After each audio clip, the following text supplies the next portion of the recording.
All right, it is that time while Fitzy is cracking a beer open. We're going to kick this thing off.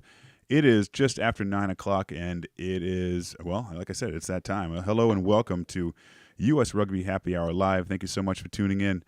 Happy Hour Live brings you interviews with some of the biggest names in the U.S. rugby scene, and tonight really doesn't get much bigger than that. It's U.S. Eagles captain Bryce Campbell is joining us, so stay tuned for that.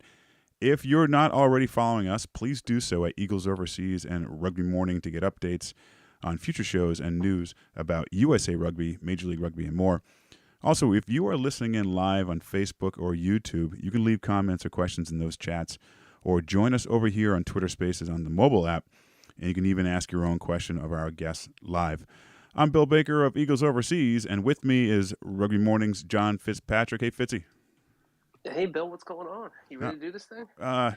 Let's just do another day. Of course, man. This is gonna be fun. What'd you crack open? Gotta ask you.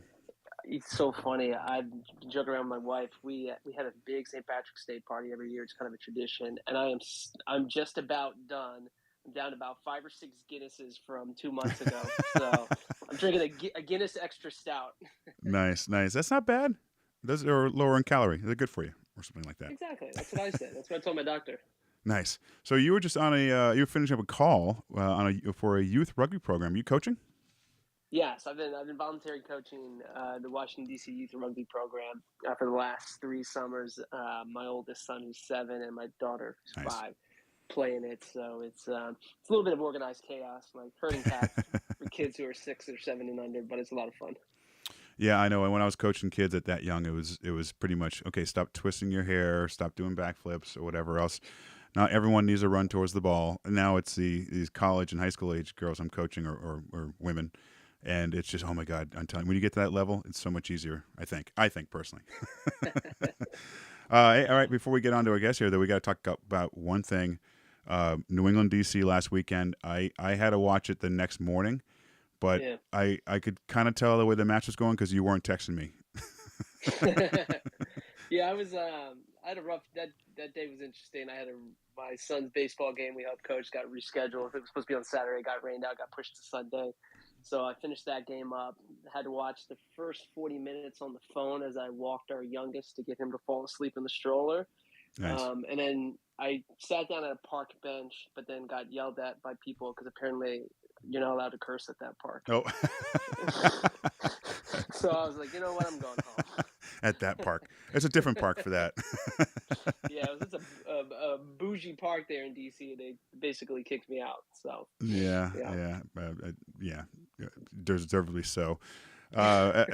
Speaking of New England and a previous teammate of our guest today, James Hildebrand, Cecil has joined the club. I'm pumped about that, and I don't know. You saw it. I called it last year when I interviewed him. You kind of were him-hawing about it. I got to give you full credit. One, I'm excited that James is an MLR. Yeah. And I think I tweeted out earlier, the Free Jacks have so many colorful personalities. You know, why not add another character to the mix? But good for James to come stateside and play an MLR. It'll be a fun addition. Yeah, hopefully no antics like feeding mud pies to other teams or grass, whatever it was. That's nothing. That's tame. And last thing, I actually want to ask a guest later about this when we get later in the show. Bill, yeah. If it gets us on SportsCenter, much like Bryce, who was on SportsCenter a couple of years ago, I'm all for MLR and rugby players getting on SportsCenter. No such thing as bad PR, right? That's right. And lastly, I definitely want to ask him later about a bit of the USA squad, a little bit, because we got some serious stuff to really talk about before we get to that, which is serious, of course. But I'm pumped about Ben Landry back in the mix. Yeah. I saw that. I mean, he's always been a stud. I guess he's been oft injured possibly over the past couple of years, but it's good to see him back. He briefly spent a little time with the Free Jacks and then now with Seattle, actually, obviously playing really well. Playing really well, and I think it lends a lot. I think it's a lot of people that we've been chatting with in and outside of USA Rugby seem to really like the direction that Scott Lawrence is building and the people he's getting involved. So why not bring back a guy like Ben if he can still play and got a great veteran presence. So, I'm excited to see what's going to happen over these next couple of years. I'm optimistic. Oh, of course I am too. Fired up. Absolutely. Yeah. All right, I think let's get to probably the most optimistic person on that subject. Let's get to our first guest. Waiting right here is Eagle number 497, Chicago Hounds back, and leader of the United States Rugby Players Association, Bryce Campbell. Hey, Bryce. Hey guys, hey Bill, hey John, thanks for having me on. How we doing? Good, man. How are you? Yeah, good, thanks. Yeah, how's Enjoying it. yeah? Enjoying it here in Chicago. Yeah, Yeah. back in the How's the city Midwest. treating you? And have you spent much time in Chicago prior to your time with the Hounds? A handful of times. I'm from Indianapolis, Oh yeah. so it's not too far away.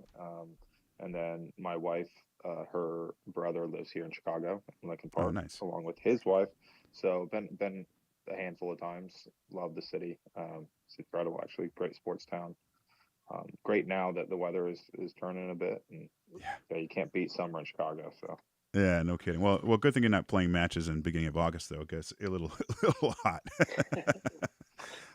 yeah, But you played with USA at SeatGeek before, so that's not new to you. Or maybe that one. hmm Did you play in that one match against Maori? Was it? I did back in Yeah. 2016. That was it was Toyota Park at the Oh, time, right.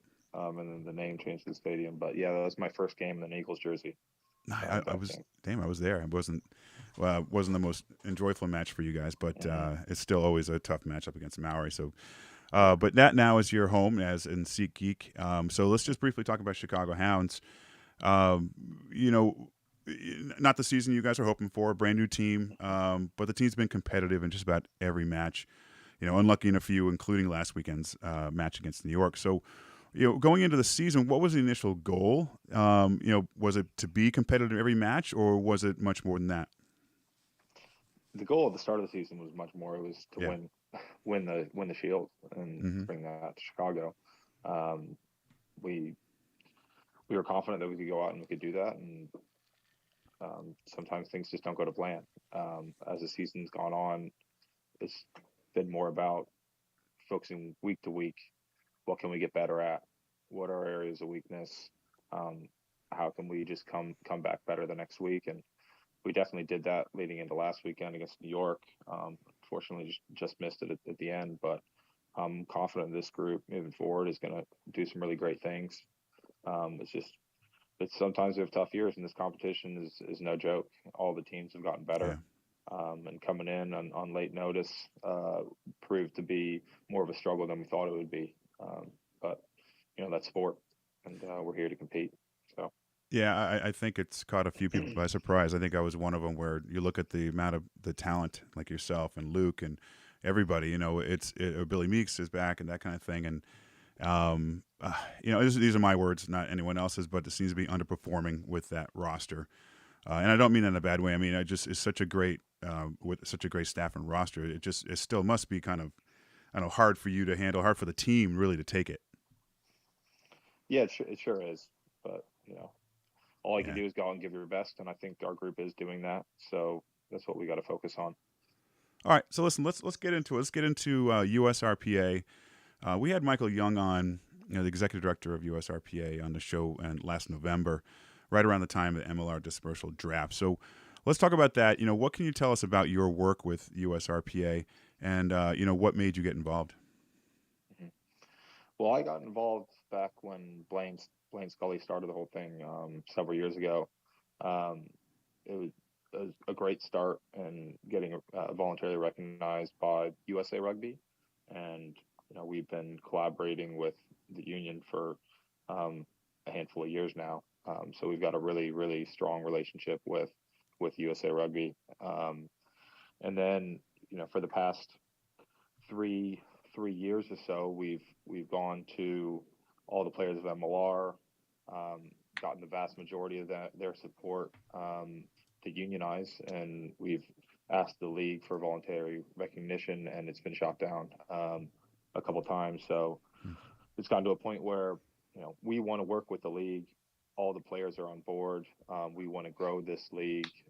We want it to be around for a long time, and we think it's really important that the players have a voice and have a seat at the table.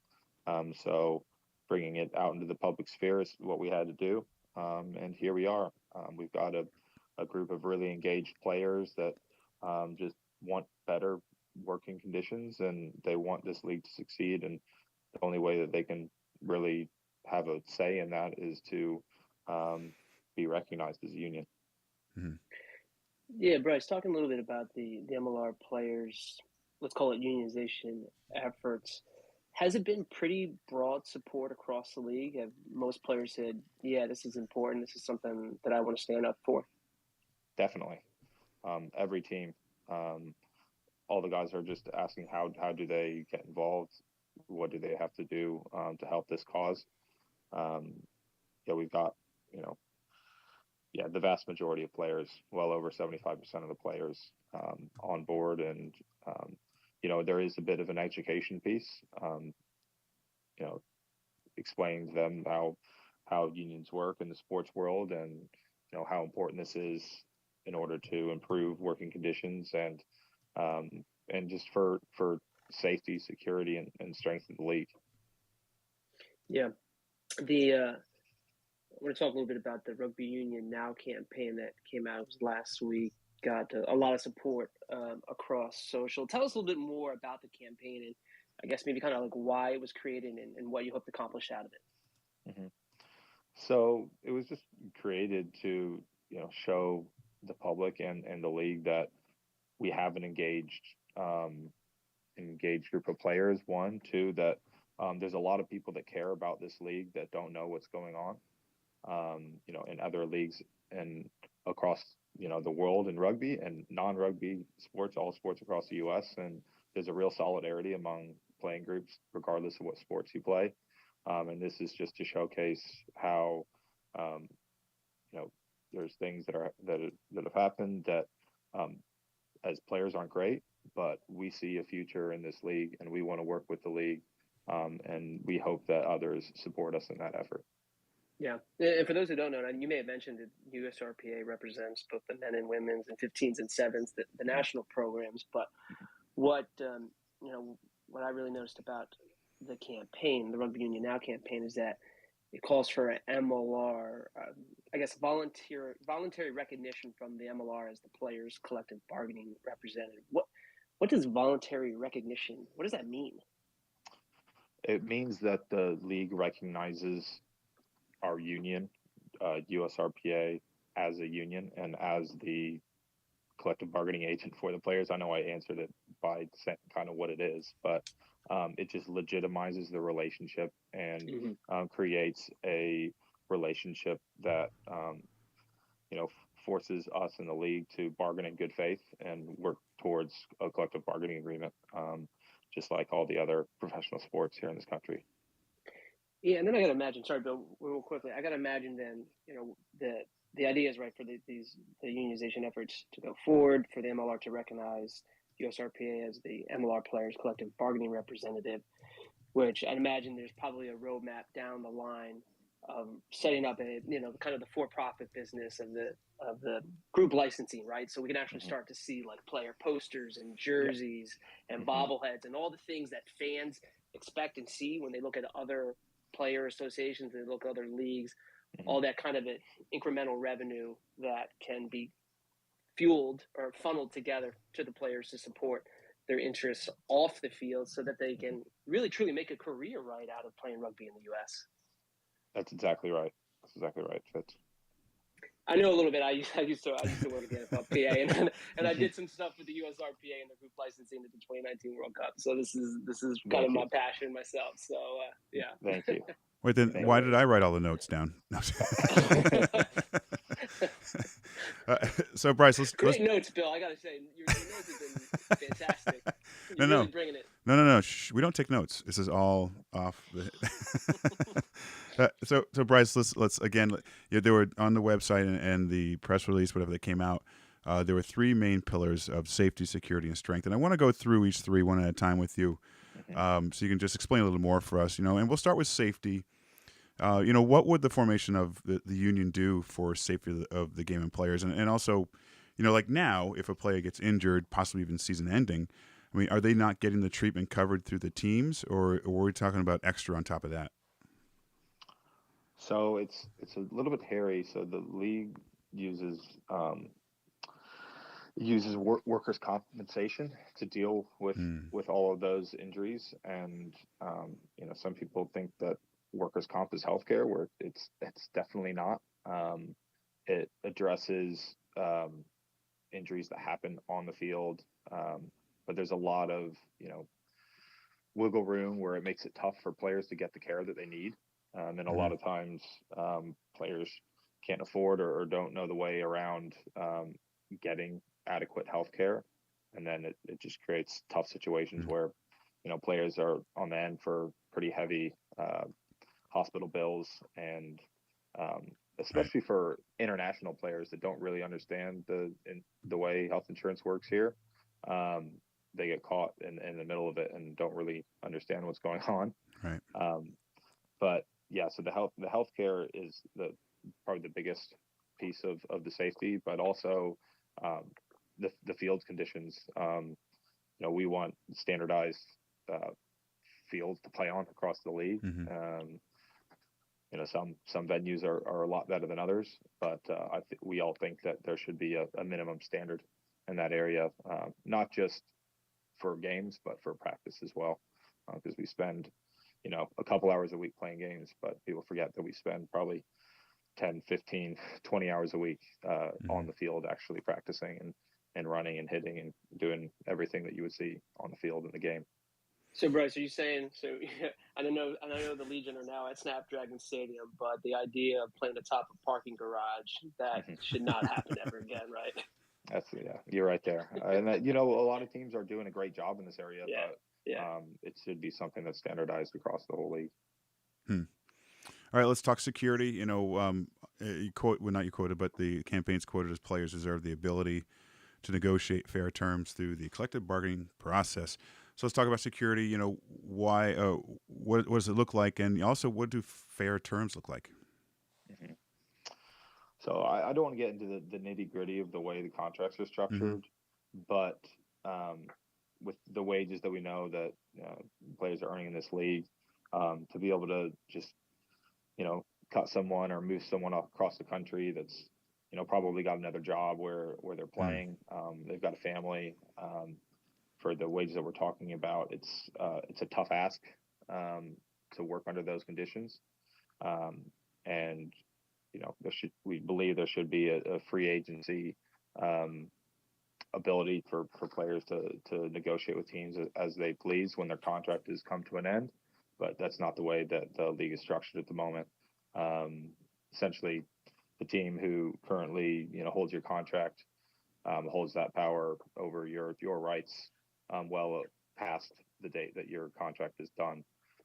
So there's just little nuances that as a player you want to play the game and do your best, but you need the freedom to be able to apply your trade where you're wanted, and if you're not wanted somewhere, you should be able to move, but that's not the case at the moment. All right. And lastly, strength. I don't really have a question there, but just explain the strength part as well, the pillar. Yeah, that's just working together with the league to create, a strong set of standards that, one, will improve the product on the field just because the livelihood of the players are better. And two, just get people excited to play this game even more than they already are in this country. When the players are taken care of and are content, their play will reflect that. So, right. Bryce, I want to touch a little bit on last year and not get into the details too much, but last year, right, the two teams, the LA Giltinis and the Austin Gilgronis, both owned by the same person at the time, they were dropped by the league. There seemed to be the lack of communication around what was going on. You and your family, you guys are right in the middle of it. I believe you and your wife were expecting a child at the time, so you guys are certainly feeling the full effects.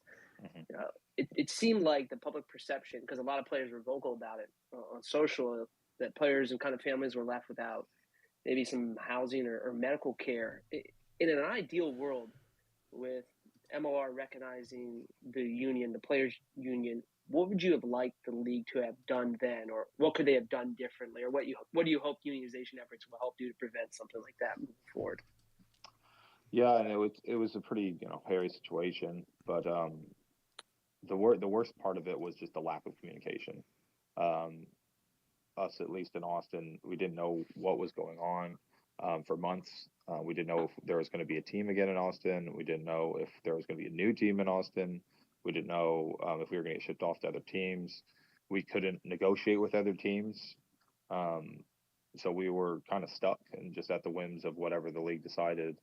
And, for me, I'm really fortunate that I landed in Chicago, a city that's close to home for me. And it worked out for me, but there were a lot of guys that had to retire. There's a lot of guys that took massive pay cuts because they couldn't negotiate a contract. And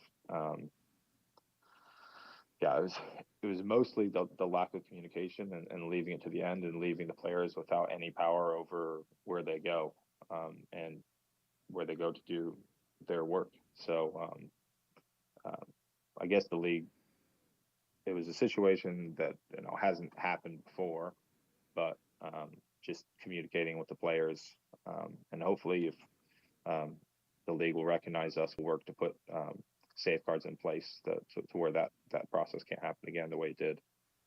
Sure.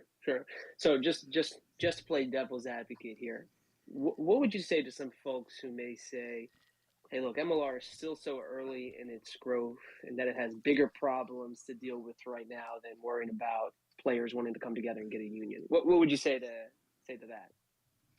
I'd say that the quicker that the union is recognized, the quicker that the league becomes legitimized. There's a lot of studies that show that league revenues grow after they voluntarily recognize the players' unions. It'll be a lot stronger league if the players are on board. And the last thing we need is the players and the league and the owners just butting heads over this. We're not making astronomical asks. We just want to work with the league and we want to have a voice. And this is the way to do that. Are they not even talking, Bryce? I mean, have there been any conversations at all? I know maybe at least a year ago there was nothing. I mean, it's got to be a financial thing for MLR. That's just coming from me, obviously. But have there been any discussions at all? There has been a couple calls. So that's, the progress we've made is we have, spoken now. They know we exist and they recognize that we exist. But since the campaign is launched, we haven't had any response yet. I was thinking back to when I was playing, and no, Fitzy, I'm not going to talk about actual playing days, but in the mid-'90s. Right, he does this every time we do a show, he has to bring That's up the only reason why I do this show is to mention my playing days. No, I was playing in the mid-'90s in Atlanta, and at one point I was like the recruitment guy, and other than making a website, I didn't really do a lot of work, but that was around 96. The Olympics were coming through Atlanta, and so around the world, Atlanta was kind of well known. So it made my job easy. So I'd get calls from someone in South Africa, Ireland, whatever else. So anyway, they wanted to come to America, and what better way to do than by joining a rugby club? They get under the table work, pretty much crashing in a founding member's garage with like 3 other teammates, no insurance, no real jobs, that kind of thing. Which is just a way for them to get here, and of course great teammates. Is that kind of where we are with Major League Rugby? I mean, obviously no, but I mean, you know what I'm saying with that? That is like we bring players over here other than you and the American qualified players that were born here. Is it similar at all?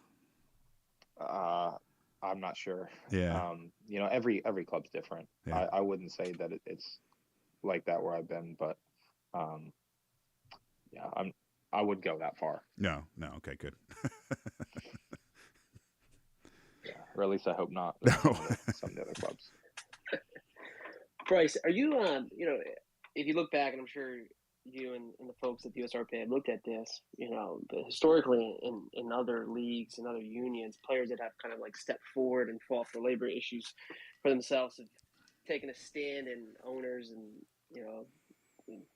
executives at the league have kind of basically said, hey, we're not dealing with this player anymore. Do any of those like concerns enter your mind that like, hey, by like not stepping out necessarily, but like raising my voice on these issues on behalf of other players, that I could potentially be jeopardizing my employment with my current MLR club? Look, I'd be lying if I said those thoughts haven't crossed my mind, but this is something that has to be done, and someone's got to stand up. And I'm lucky to have members from every team stand up. We're all in this together, and it's got to be done. So, it's bigger than that. It's bigger than me. So, it's important. So I have to do it.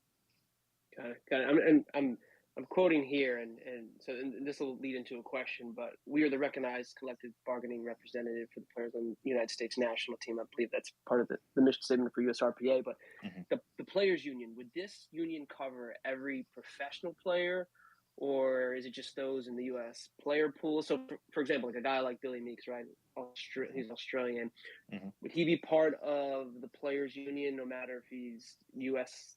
domestic or foreign? 100%. This is for anyone playing professional rugby in the United States, whether you're from, whether you're from the U.S., whether you're from Mexico, whether you're from England, whether you're from wherever, it doesn't matter. If you're playing professional rugby here, you are within the union. Got it. And I think you mentioned earlier that the USRPA, you guys are recognized or seem to have a pretty good relationship with USA Rugby. Yes. We are hopefully working towards a collective bargaining agreement soon. USA Rugby's had a lot going on over the past few years, and we have worked together through this time. We became the recognized collective bargaining agent. I want to say in 2017 or 18. So we've worked together since then, but we haven't finalized any collective bargaining agreement yet, but that is in the works. Got it. So then, say you don't get anywhere with MLR, say in the near future, at the end of this season, going into the next season. What are kind of the next steps to move it along, I suppose?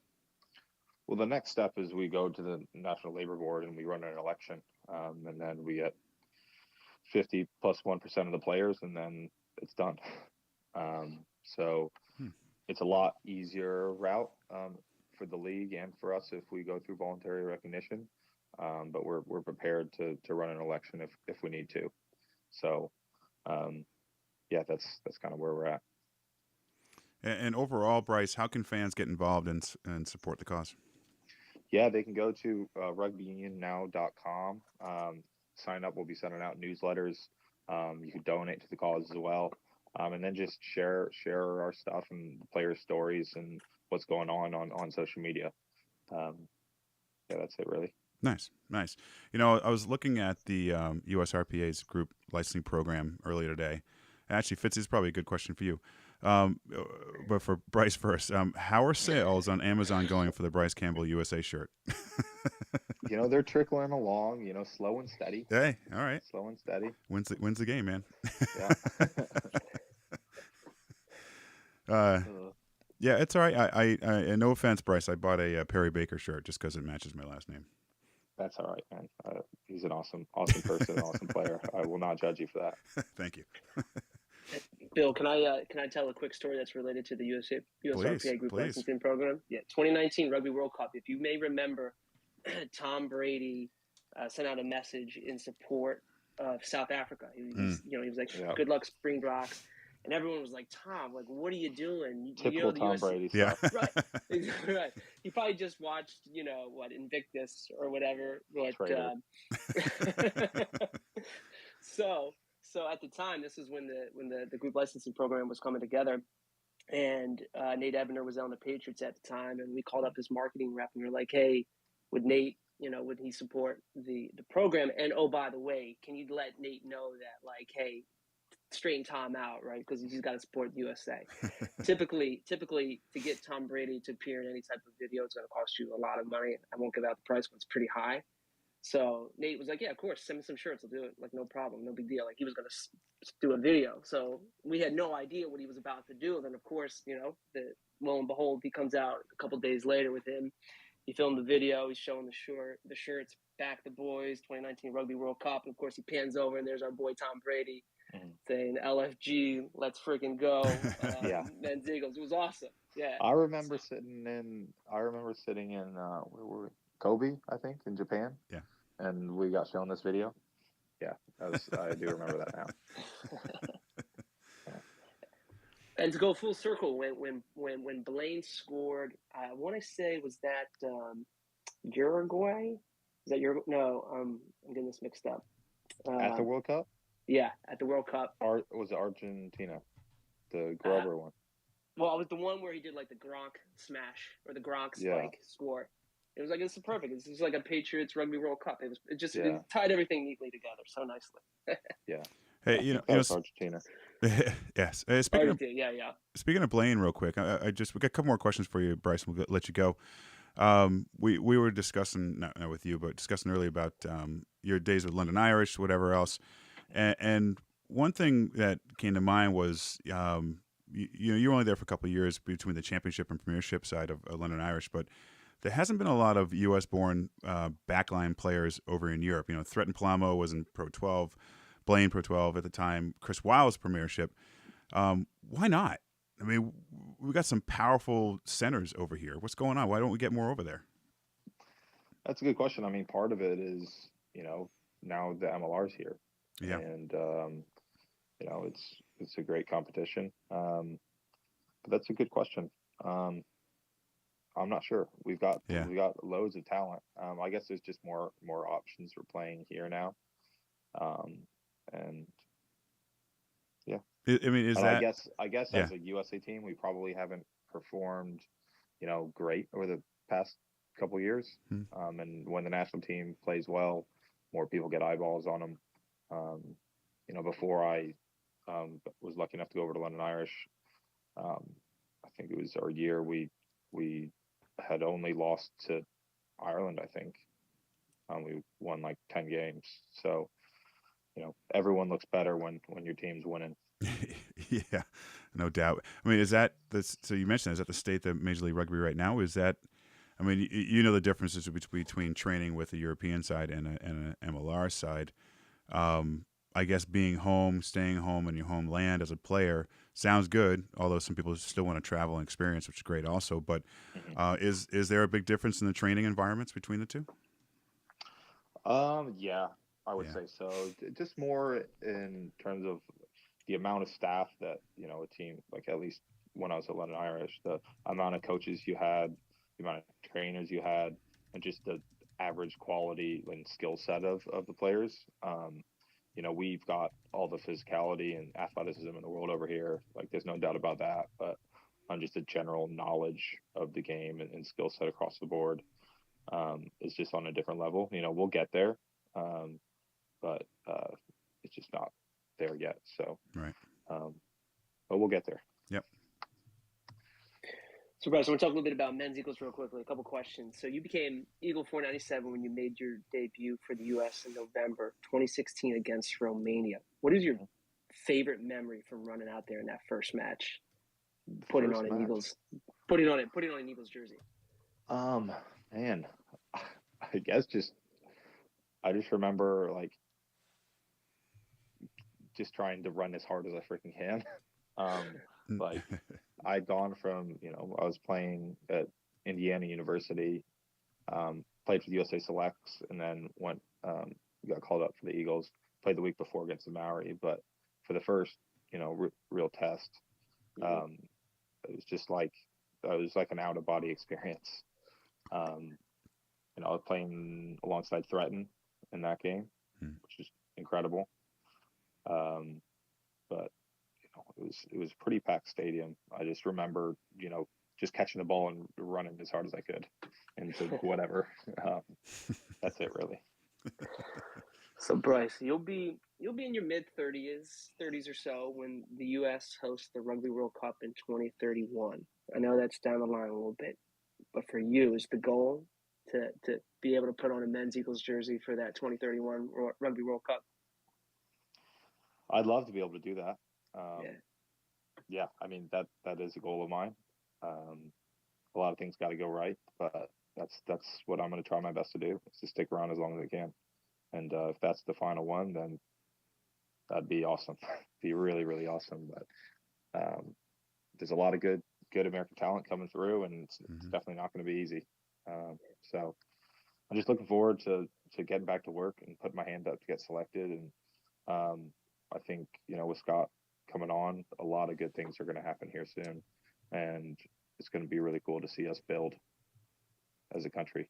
Before the show, I was mentioning the pool, player pool announcement that came out, and I mentioned Ben Landry back.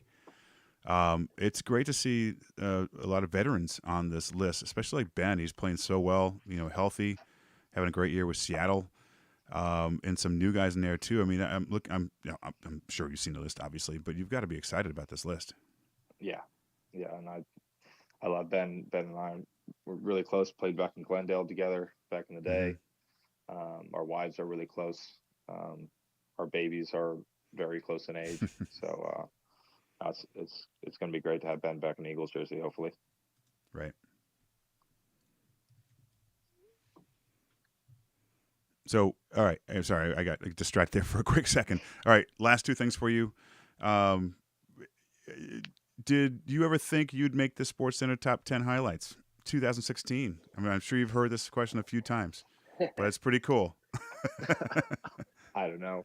I whoever was thinks so. completely caught off guard. I remember just waking up the next day to a bunch of messages because I didn't know what had happened. Yeah. But no, we got to get some more guys up there. Yeah. There's definitely a lot of deserved plays, probably a lot more so than the one I had that should have been on the top 10 between then and now. Oh, come on. It was just right place, right time. I mean, I know you're married and all, but that had to have been a nice conversation in the bar. Like someone, you walk up to somebody, hey, how you doing? I'm a professional rugby player. And they say, so? I was on SportsCenter's top 10. No way! That's got to be it. All right. Well, anyway. I like how that's your question, Bill. So you know what? I think that's a great time to end the show. What do you think? Hey, seriously though, Bryce, thank you for coming on. Good luck this season with Chicago, rest of the season, USA this summer, and also really good luck with the unionization with MLR. We're really behind you. Thank you so much, Bill, and thanks, Fitz. Always a pleasure. All right, buddy. Have a good luck this weekend. All right. Cheers. Cheers. See you guys. All right, all. Thanks for tuning in. We great conversation about the unionization of MLR with Bryce Campbell from Chicago Hounds, USA Rugby, captain, center. Some really interesting stuff in there. Fitz, I'm gonna put you on the what do you want to call it, the hot seat for a second. What stood out for you? Yeah, I think when he talked about, when we asked him, like, does the Rugby Union Now, the campaign that the USRPA has put out, we asked him, does it have broad support of the players across the league? And he said yes. Yeah. So I think, it's not just, one or two or three guys saying, hey, this is what we need to do. But, when he said the vast majority, I think the number was up around 75%, said, yeah, let's do this thing. And I think that there's the strength in the collective group. And then the other question too is just the history of, sports unions, and, I'm not going to get into the politics of it, but a lot of players over the years in other sports have had basically been, blackballed from their sport from pursuing that was a good question. Playing sport at the highest level. Any concerns about saying, hey, look, some team may not want to take you on because maybe you're seen as a nuisance. And he was like, nah, this is something bigger than me, and this is important if we want to grow the league together with MLR. And I think that's the key thing there, wherever your politics may be. It's just like, hey, we all want this to grow together, and there's certain safeguards and things that need to be put into place to help players make this a true career for them, right? So they don't have to make the hard choice of, hey, I want to play professional rugby, but I've got this job offer over here, and I got to think about my family. So hopefully they get to the point where they can say, hey, I want to play professional rugby, and I got the money and the backing to be able to do it. So that's what stood out for me. Yeah, I mean, there's no reason not to believe what Bryce and others are saying, but it's hard to believe that the league isn't even trying to talk, or or listening to them and trying to work this out. It's crazy to think that they wouldn't be doing that. And again, I believe Bryce with this whole thing, obviously. But part of me is like, okay, it's a financial thing. Is the league scared that it's going to set them back? Are they already strained with money? Are they worried about that? Otherwise, why wouldn't they get involved in this? Why wouldn't they work with the program? I don't know. Work with the players. Feel like I think all these negotiations can be a leverage thing. And what's the incentive right now for the owners to come to the table right now? Maybe they're thinking, hey, let's see how far we can punt this till the season is over. Let's have a successful championship shield in Chicago. And, hey, can they actually get enough of the players together? Because it's hard to get, a few hundred players together to try and agree on a couple of things. Yeah. And then if the threat of, going to the National Labor Relations Board to say, hey, we're forming a union, that's serious. Then that changes the game a little bit. I feel like the leverage goes back to the players trying to get unionization efforts together. Then that's probably what's going to bring the owners to the table to be like, okay, all right, this is serious. Let's sit down and chat this through and work this out. Yeah, part of me was hoping when you asked him, what's next if they don't bite, if nothing happens within the next year or whatever, what happens? I was really hoping you say, well, I guess we're going on strike. Well, he didn't say that. And I think No, he that's a didn't. good thing, right? No. Yeah, because I think a strike would be catastrophic. It would. And And they I don't. think they They realize kill that. themselves. Yeah. And I think the owners also know that too, right? I think the owners could be like, well, there's no way they're going to strike because then this will just kill it for everyone. So, Yeah. it would be fun to watch all of this. And again, I think it's good for the league and for the players to try and come together and figure this out. And again, we all want this to grow. Otherwise, what are we going to do at 9:00 on a Wednesday night, Bill? I guess I could be reading a book, but I could be in bed. All right, man. All right, Fitzy. Thanks. Awesome job today. Great questions. Also, thanks, Phil, for listening in. Great job. I'm sorry we didn't give you a chance to ask questions. But Bryce was amazing. And then at the last second, Jason joined us. Sorry, Jason, we're just wrapping up already. But great stuff from Bryce Campbell. If you're just tuning in late, check out the podcast tomorrow. We'll get it out as soon as we can. Some really good information there from Bryce about this, about Rugby Union Now. And if you want to support or check out any more information about Rugby Union Now, go to rugbyunionnow.com and check it out. Thanks all for tuning in, and check us out next week. Have a good weekend, everybody.